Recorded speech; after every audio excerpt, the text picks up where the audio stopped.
Bom dia, nono ano. Voltamos aí. Espero que todos estejam bem. Que tenha dado pra gente descansar pelo menos um pouquinho, né? A gente hoje vai começar a falar sobre a Segunda Guerra Mundial. Nós estamos lá no capítulo 6 do nosso livro aí. Bom, Segunda Guerra Mundial, a Alemanha, ela tá querendo uma coisa chamada de espaço vital, tá? O que é espaço vital? Era um território que a Alemanha queria que fosse necessário para ampliar o seu poder.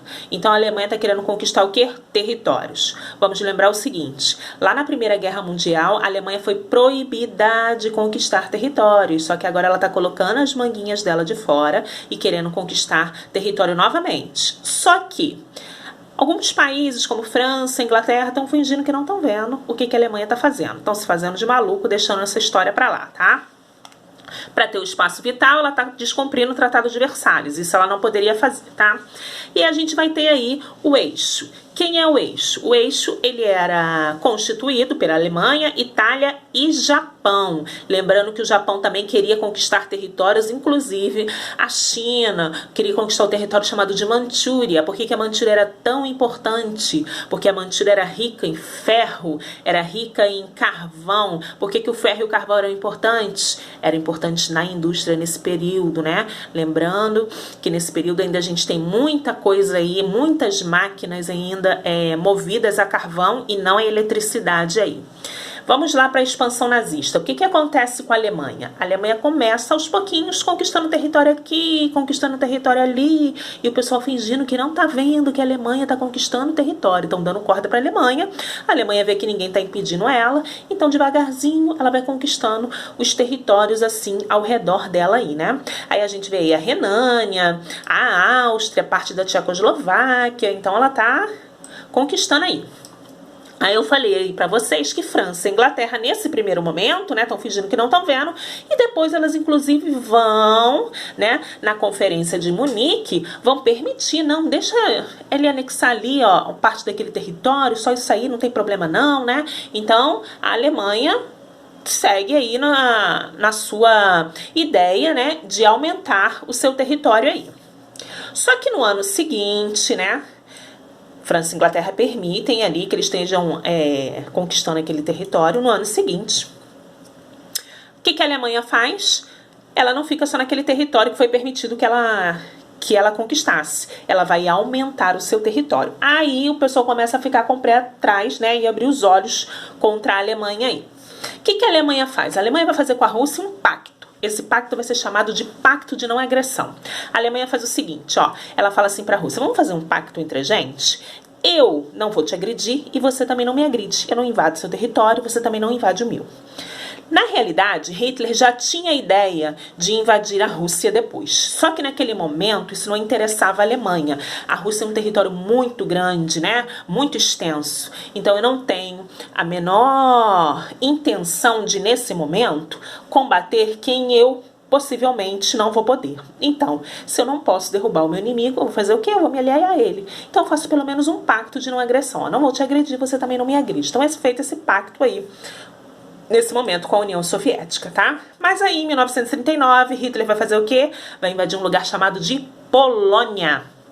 Então Hitler invade a Polônia. Só que a Polônia, ela era protegida da França e do Reino Unido, né? Então eram amigos. Então quem tem amigo tem tudo na vida, né? Então quando invade a Polônia, a Alemanha invade a Polônia, França e Reino Unido começam a gritar, opa, a Polônia tu não vai invadir não.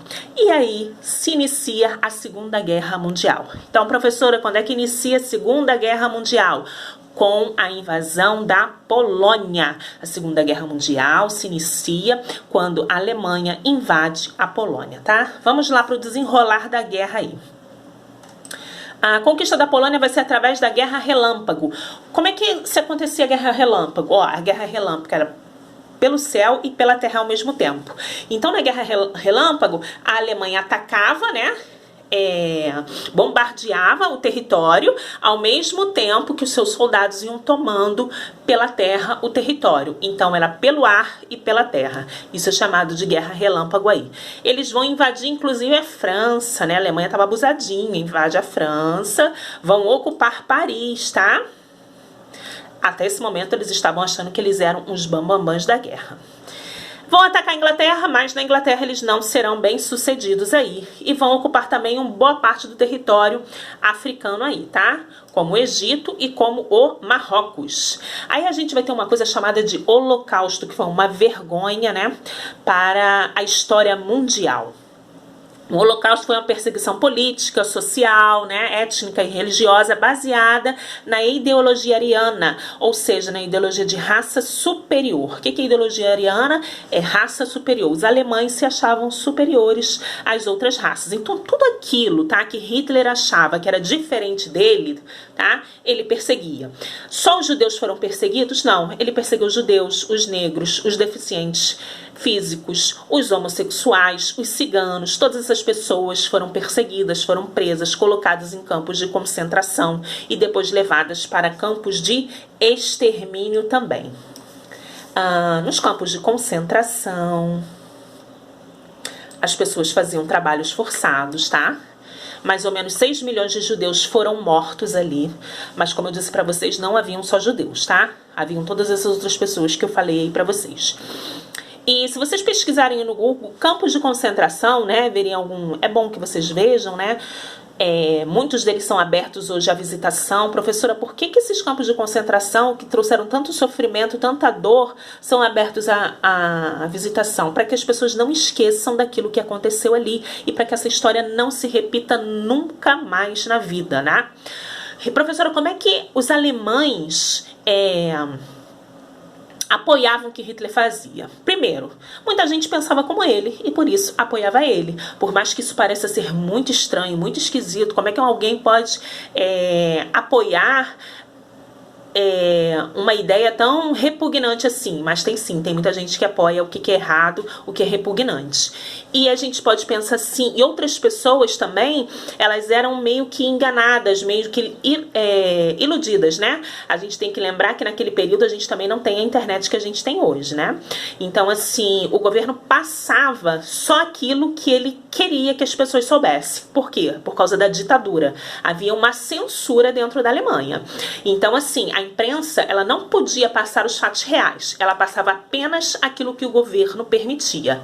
Quem viu aquele filme O Menino do Pijama Listrado vai perceber que em determinado parte da história, eles estão vendo uma propaganda sobre os campos de concentração. E é uma propaganda linda, né? Das pessoas bem vestidas, se alimentando, as crianças brincando, estudando. Então, para a população, na realidade, né, era uma coisa boa, não era uma coisa ruim. E na realidade não era isso que acontecia. E os campos de extermínio? Os campos de extermínio serviam justamente para matar as pessoas. As pessoas eram levadas para esses campos, colocadas em determinados, como se fossem quartos, né? E ali elas eram presas, né? Não tinha nenhum tipo de ventilação, nada. E saíam por uns buraquinhos, né?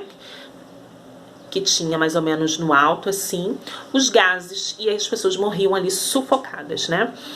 E nesses vídeos que eu falo para vocês pesquisarem aí no Google sobre campos de concentração, né, campos de extermínio, eu vou mostrar mais ou menos para vocês essas coisas, essas tristezas, né?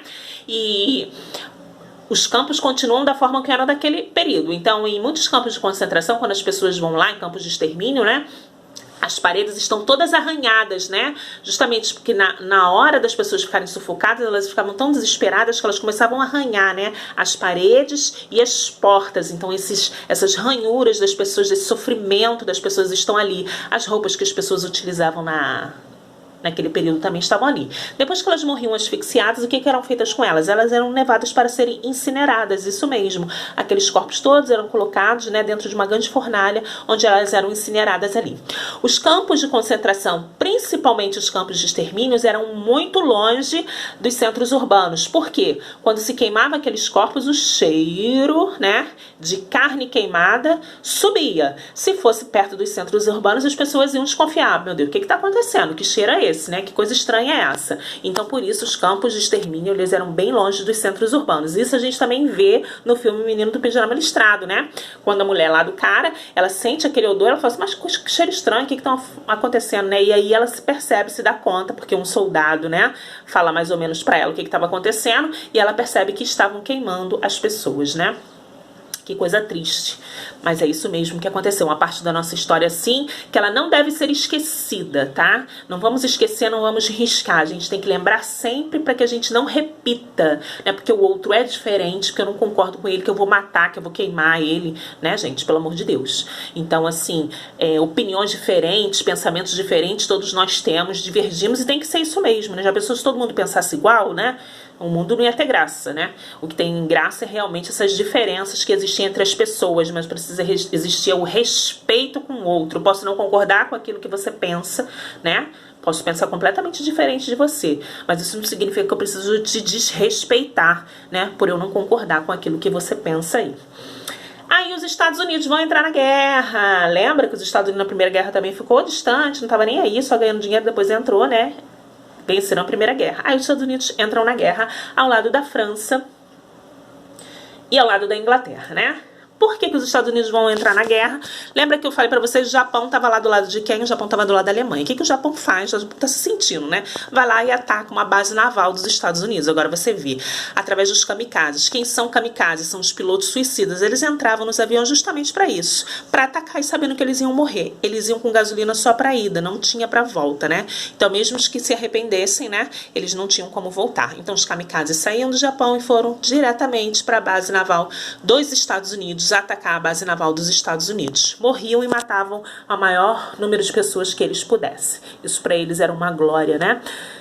Então, por causa desses ataques da base aérea naval no Havaí, chamado de Pearl Harbor, tem até um filme sobre isso, Pearl Harbor. É claro que esse filme, né, ele conta uma historinha de amor por trás do, né?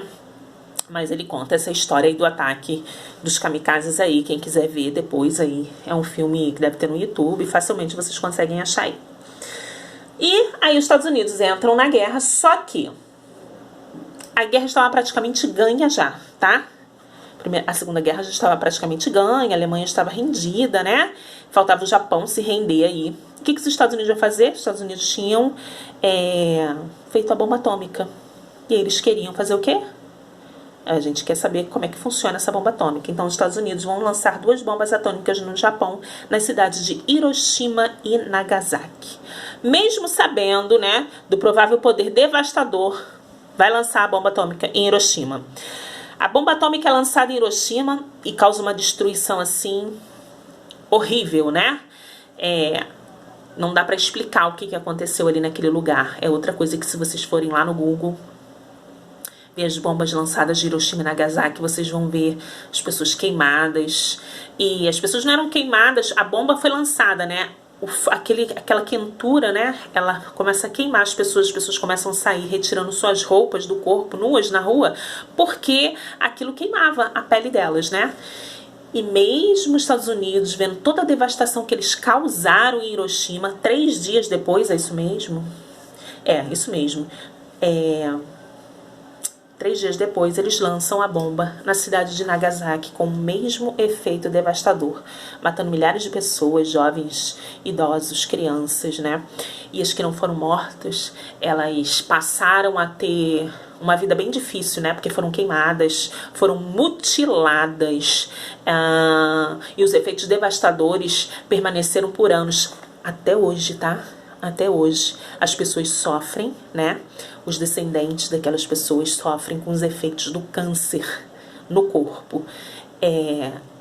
A bomba atômica, aquela química ficou no ar, ficou na terra, a radiação em Hiroshima e Nagasaki, óbvio que foram reconstruídas cidades, né? Mas o efeito devastador daquela bomba jamais vai ser esquecido e pode ser sentido até os dias de hoje nessas cidades aí. Brasil. Como é que o Brasil fica na guerra aí, professora? Primeiro, ele vai manter neutralidade, até porque nós estamos no governo de Getúlio Vargas, e Getúlio Vargas tinha características nazifascistas. Mas Getúlio Vargas era um homem muito esperto, de bobo ele não tinha nada, tá? Então, apesar dele ter características nazifascistas, para ele o que importava mais era isso daqui. Como os Estados Unidos queriam construir uma base naval aqui no Brasil, né? Ele vai ceder essa base naval aqui para os Estados Unidos, desde que os Estados Unidos financiassem a indústria de base brasileira, que é a CSN, né? Para a industrialização, a gente precisa de uma indústria de ferro, de aço, e eles vão financiar parte desse desejo aí de Getúlio Vargas. Então Getúlio Vargas muda de lado, né? Então vou retirando minhas características nazifascistas e vou para o lado dos Estados Unidos. E para isso ele vai ter que marcar novas eleições no Brasil, porque ele começa a ser pressionado. Ué, você está do lado dos Estados Unidos, mas mantém suas características nazifascistas, né? Porque ele era um ditador, nós vamos estudar Getúlio Vargas também. Então aí ele vai retirando suas características nazifascistas e marca novas eleições para o Brasil aí. O Brasil vai ser muito importante na conquista da Itália, né? Então a FEB vai para lá, vai ser treinada pelos norte-americanos e vai conquistar a Itália. Lembrando que a Itália estava também do lado da Alemanha, tá? Então o Brasil foi importante aí. A Alemanha vai invadir a Rússia. Lembra daquele pacto lá que houve, que eu falei pra vocês? Pacto de não agressão, né? Aquilo dali era a conversinha fiada de Adolf Hitler, né? Nesse momento ele descumpre o trato e ele vai invadir a Rússia. Mas ele não imaginava que a Rússia, mesmo sem ter um poder militar muito grande, mas ele tinha uma coisa a seu favor, que vai ser o frio, que ele utilizou lá atrás, a Rússia lá atrás utilizou contra Napoleão Bonaparte, agora vai utilizar novamente com Adolf Hitler, o frio a seu favor, fazendo com que os soldados venham cada vez mais para o interior da Rússia. Conforme eles estão vindo, o tempo está cada vez mais frio, né, e não estão acostumados, né, muita gente vai morrer de frio, então os soldados russos irão utilizar isso a seu favor, né, e a Rússia, ó, vai ser esperta aí, né? Então a Alemanha não consegue aquilo que ela queria aí e os russos vão vencer e os alemães aí. O dia D é conhecido como golpe final, tá? Por que foi chamado de dia D, né? Era um código que eles utilizavam. Ah, a invasão vai ser no dia D, no dia D. Então os alemães sabiam que os aliados iriam invadir, né? Que eles estavam preparando alguma coisa, só que eles não sabiam qual era a data, né? Porque eles sempre falavam o dia D. Pouquíssimas pessoas sabiam qual seria essa data. Então, o dia D é o dia que foi o golpe final, tá? Dos aliados aí, França, Inglaterra, Estados Unidos, né? No eixo Alemanha, Itália e Japão aí. Hitler e sua esposa se suicidaram, né? Hitler jamais, né, iria se permitir ser preso, condenado, julgado, nada disso. Então ele prefere a morte e eles vão se suicidar antes de serem presos aí. Aí a gente vai ter depois da Segunda Guerra Mundial, quando a Alemanha se rende, Japão se rende, né? Nós vamos ter a conferência chamada Conferência de Potsdam, né? Essa conferência vai dividir a Alemanha em 4 zonas de ocupação. As mais importantes ficam entre os Estados Unidos e a União Soviética. Então, uma parte da Alemanha ela será capitalista e outra parte da Alemanha será socialista, né?